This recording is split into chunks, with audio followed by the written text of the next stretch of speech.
Jesus, irmão, não é um acabamento na construção da nossa história. Jesus é o fundamento dela. Ele não vai deixar a sua história mais bonitinha, Ele vai manter a tua casa de pé. Não é sobre a sua história ser mais estética, é sobre ela permanecer de pé. Tem muita gente que está achando que na construção da sua história o evangelho é como um bom porcelanato. É um calacata que você vai colocar e todo mundo vai falar: uau, quando Jesus entrou na sua história, você está melhor, você está com mais esperança, você está mais animado. Não, não, não.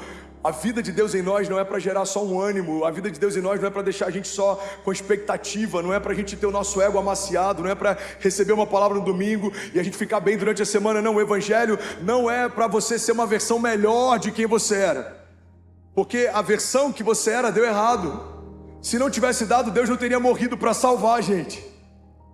Evangelho não é a melhora da criação. O evangelho é a morte do velho para o renascimento do novo.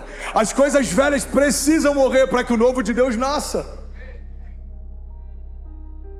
Não guarda isso, irmão. Deus não quer melhorar você, Deus quer matar você. Deus não queria melhorar o André com 17 anos. O André com 17 anos, aquele André não tinha valor, não prestava. A mentalidade era caída, os sonhos eles eram sonhos que não apontavam para Deus. Tudo que eu sonhava, o que eu fazia, o que eu me movia, o meu caráter, aquilo ali não tinha valor. Então quando Deus entrou na minha história, precisou morrer o André que eu me tornei, para que pudesse nascer o André que Deus sempre quis que o André fosse. É o novo nascimento. A partir de Cristo as coisas velhas ficaram para trás e tudo se fez novo. Segundo pilar fundamental para ter uma fé ousada, fala comigo: convicção. Eu tinha uma crise e eu confesso que eu cheguei a pensar em nunca mais pregar.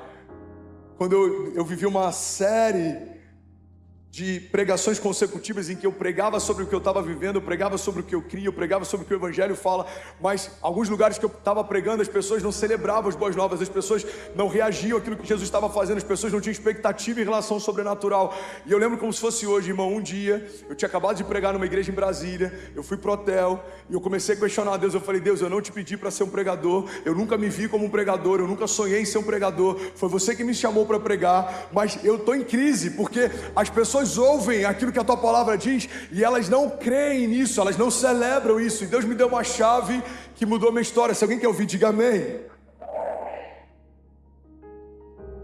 Eu disse: por que algumas pessoas não celebram as boas novas? Deus me disse algo tão simples, mudou todo o meu entendimento. Ele disse: filho, algumas pessoas não celebram as boas novas porque não acreditam nelas. Algumas pessoas não celebram milagres porque não acreditam mais neles. A fé é fazer uma festa para celebrar aquilo que vai acontecer antes de acontecer.